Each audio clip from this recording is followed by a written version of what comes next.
Should you be eating any grains at all in your diet?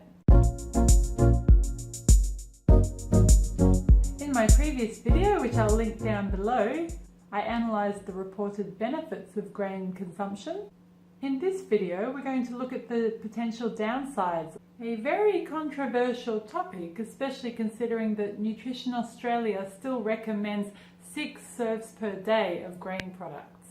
Now, a serve is either one slice of bread or half a cup of cooked rice, pasta or noodles. Now, everyone always says that whole grains are healthy, theoretically, but what practical evidence is there? Have you ever heard anyone say, you know, I added more grains to my diet and I got way more energy, or I lost weight, and when I started eating grains my overall health improved? I've never heard it, and this is going to sound a little bit controversial, but my counterclaim is that grains cause weight gain and disease.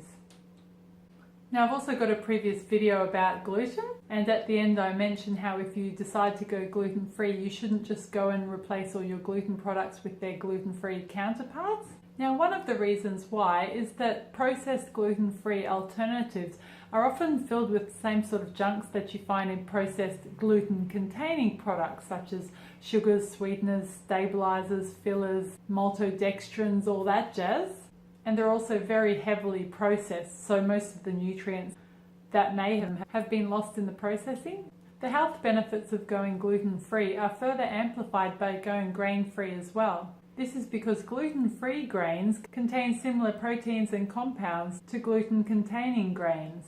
These include phytates, which are an anti-nutrient, meaning that they bind to the nutrients that are in your food. Although in low to moderate amounts, phytates can be a beneficial antioxidant that may actually help in the prevention of some cancers.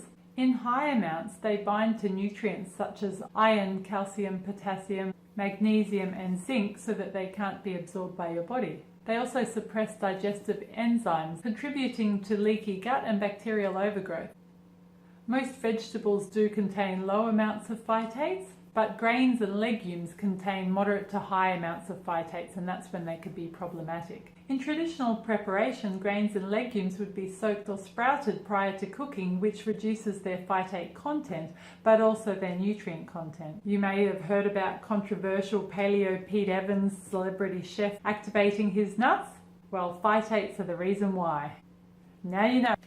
Another problematic compound is lectin, which is a sugar-binding protein found in lots of plant foods, but again, the highest and worst are generally found in legumes and grains. Legumes, which includes beans, soy and peanuts. The dose makes the poison, so if you're consuming a large amount of vegetables which are low in lectins, that's unlikely to be an issue. But if you're consuming high amounts of grains and legumes which contain high amounts of lectins, that's when it could be problematic for you. Issues can arise such as damage to your gut lining, leading again to leaky gut. Leaky gut is a factor in all autoimmune diseases. Lectins also bind to insulin receptors, which can block glucose getting into the muscles for energy, so it's turned into fat instead. So basically, you get muscle wastage and you put on fat. Lectins also contribute to leptin resistance. But we're getting way too complicated here, so we'll save the leptin-lectin issue for another video. For a long time, I included grains in my diet as I truly believed them to be healthy, as I was always told. I went through phases where I definitely consumed all the brown wholemeal grains. Even when I ate these products and cut out all refined processed white grains, I still didn't experience any health benefits despite the fact I was eating low fat and lots of vegetables. I still had really severe fatigue.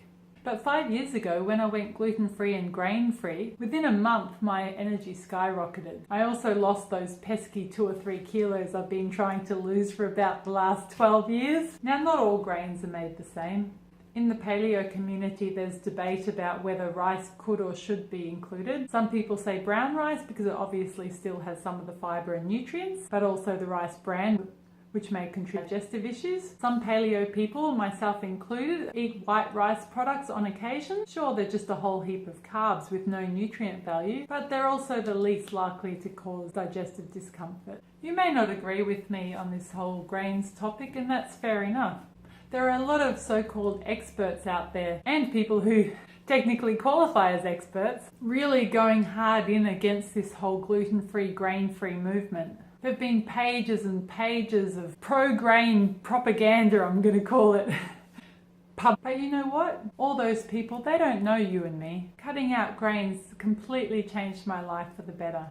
Would you take a 30-day grain-free challenge to see how you feel? You don't have to. At the end of the day, it's up to you. I'm just offering up a few facts and opinions here.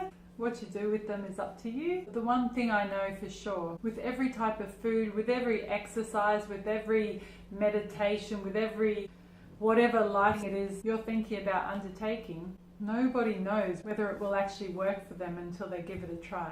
Let me know your thoughts in the comments below. I'd love to hear from you. I promise in the next video I won't be asking you to give up anything. Thanks for watching. Hit the subscribe button to join me in the next video. See you then. Bye!